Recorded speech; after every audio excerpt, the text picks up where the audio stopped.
Shalom Ouvracha mes chers amis, notre pépite de Rabbi Nachman. Nous sommes Likutei Moharan, Av 72, Gematria Chesed, la bonté. Lifamim bala adam hirure tshuva. On va parler aujourd'hui de la tshuva, du tzaddik, du kesher entre le tzaddik et la teshuva. Pile ce qu'on a besoin, Baruch Hashem. Lifamim bala adam hirure tshuva. Ça lui arrive des fois en plein milieu de la journée, un type dit, purée, je devrais m'arrêter mes bêtises, je devrais m'arrêter. À la seconde où il se dit je devrais m'arrêter, ça devient un homme kasher. Parce qu'il fait tchouva, il est en train de regretter. Je sais pas s'il va réussir à arrêter, mais en tout cas, pour l'instant, au moment où il est en train de dire mais je devrais arrêter mes bêtises, eh bien ça devient un homme kasher. On a dit attends, il faut que je trouve un autre business, ou il faut que je trouve une femme kasher, ou il faut que je trouve cherche ni ta'orer li bolet tchouva. Bechen rotse l'insola, il dit bon allez, il faut que j'aille chez Rabbi Chaim Pinto, il faut que j'aille chez Rabbi Nachman, il faut que j'aille chez, il faut un tzara la khadet tzadik, je vais aller. Hier, vous savez, j'ai pensé, on était le café Elul, et on a une habitude d'aller le café Elul chez le tzadikim, parce que c'est le début de la création du monde, et le début de la création du monde, Kadosh Baruch Hu, il a demandé au tzadikim, est-ce que ça vaut le coup d'aller construire le monde? Et ce qui s'est passé, c'est que Kadosh Baruch Hu, les tzadikim, la neshama de tzadikim, elle a dit oui. Et quand est-ce c'est ça? C'est le 25 Elul, donc 5 jours avant au début de la création du monde. C'est pour ça qu'on va prier le 25 Elul chez les tzadikim. Maintenant, j'ai pensé. Après, j'ai été voir mon Rav qui me dit, mais Ribono Shel Olam, pourquoi on est en train de prier, on est en train d'aller pèleriner les morts? C'est vrai, les morts. Mais il faut savoir, il y a quelque chose d'extraordinaire. Qu'il faut savoir que les rabbanim, les tzadikim, il n'y a pas chez eux ce inyan de est mort et vivant. Les tzadikim, la neshama des tzadikim, des gens qui sont même dans notre génération, tu vas me dire, il est jeune, il a 28 ans. Mais même si c'est un rave qui a 28 ans, et que tu vois qu'il a des otzmot, des forces qui sont extraordinaires, c'est possible qu'il a un grand niveau. Qu'il a un niveau même de Tanaïm, qu'il a pas dit ça. Il a pas dit, le Harizal à Rav Chaim Vital. Il a dit, toi, t'as un niveau d'un Tana, t'as un niveau de Rabbi Akiva. Comment il a pu dire ça? On est 1500 ans après. Et là, maï, que la Neshama des Tzadikim, il n'y a pas d'Iridata Dorot chez eux. Et donc, on peut être Mechoubar aussi aux Tzadikim qui sont Niftarim, ça c'est Vadaï, et aussi aux Tzadikim qui sont présents. Et donc, il dit comme ça, lui, il a en fait tchouva, mais il dit, bon, j'ai besoin d'aide, je vais au Tzadik. Lorsqu'il arrive à Essaouira ou à Midgaber alav Yetzara, du coup, Essaouira là-bas dans l'hôtel, c'est pas, des fois, Venofel Michukato, Shayalo Techila, il descend un petit peu surtout déjà quand tu rentres dans l'avion, déjà, c'est pas très cachère. Avec toutes les maquillages et les kitsur. Ve'acharkach, shebala tzadik, mitgaber alav yetzara, odioter, lorsqu'il arrive le tzadik, le yetzara, il est encore plus fort. C'est vrai, non? Ils disent que, quand ils vont chez Rabbi Nachman, je sais pas ce qu'il y a, j'ai pas été. Ve'oved kol chishko, et il perd toute sa force. Ne crois pas que c'est quelque chose qui est dur. C'est pas quelque chose c'est pas normal, c'est normal.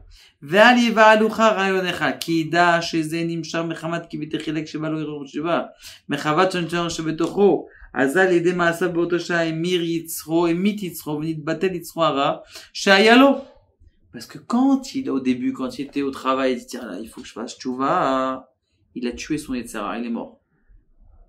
Il était mort, ça y est, il est mort, le Yetzara. On a dit Kaddish sur le Yetzara. Maintenant, il a voyagé. Il a avancé. C'est pas possible que le Yetzara, il meure totalement et c'est fini. Mais là, qu'est-ce qui se passe? Le Yetzara, il renaît. Et mit Yitzro venit batel Yitzro harak shayalo. Qui est mito bezaïro b'tshuva ve'aouvda ou oto hashara ve'acharkach shirotze limsoa. Lorsqu'il revient chez le tzaddik, il dit, tiens, allez, je vais aller à Ouman. Midgaber alav yetzara acher, il y a un autre yetzara qui vient. Donc au début, quand il a pris la bonne décision, qu'est-ce qui se passe? Il a tué son yetzara. Maintenant, quand il dit, allez, je vais aller faire une bonne action, dès qu'il y a une bonne action qui se va, il y a la bechira qui vient, c'est-à-dire le libre arbitre qui revient. Comme il y a le libre arbitre qui revient, donc il y a la mitzvah qui vient, donc on est obligé de monter ton Yetzara, donc il y a un nouveau Yetzara qui vient. Tu te dis, mais je comprends pas. Je suis en train d'aller chez le Tzadik, je suis en train d'aller prier au Maroc, je suis en train d'aller prier à Oman, je suis en train d'aller prier chez le Baal Shem Tov, et puis Tom, j'ai des tentations qui me reviennent, mais je comprends pas. C'est pas normal, puisque je vais faire une mitzvah.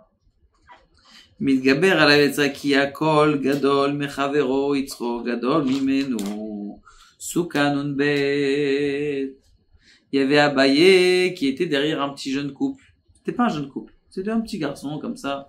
Un garçon et une fille de Bnei Akiva. Ils se papotaient, ils papotaient, c'est un bidon, tout ça.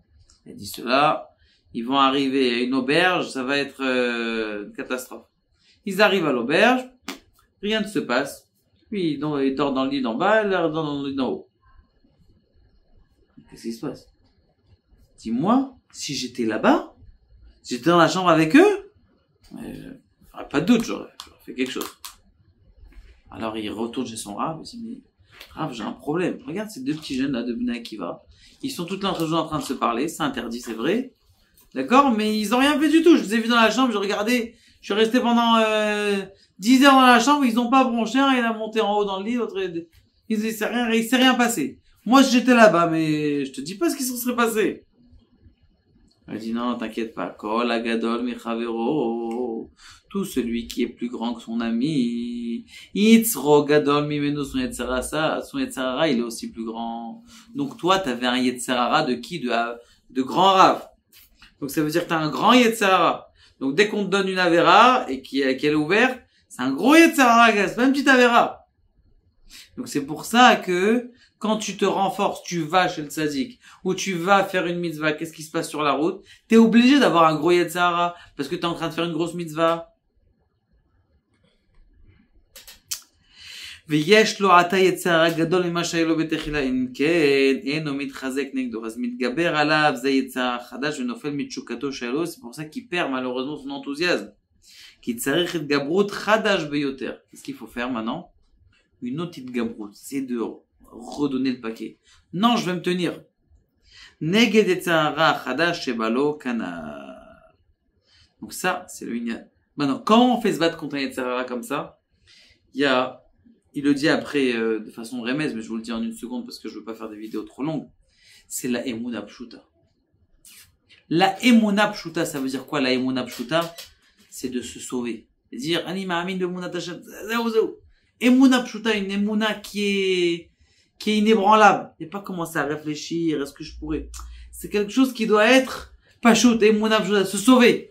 Une fois quelqu'un il s'est sauvé, il a eu de la emuna, il a demandé, alors là, bon, Hachem là il pourra sauver et doucement s'élever de plus en plus, se rapprocher des tzadikim, se rapprocher de la Torah et faire en sorte que Baruch Hachem, ce Yetzerara, eh bien, il soit complètement brûlé. Baruch Adonai, la Olam, Amen.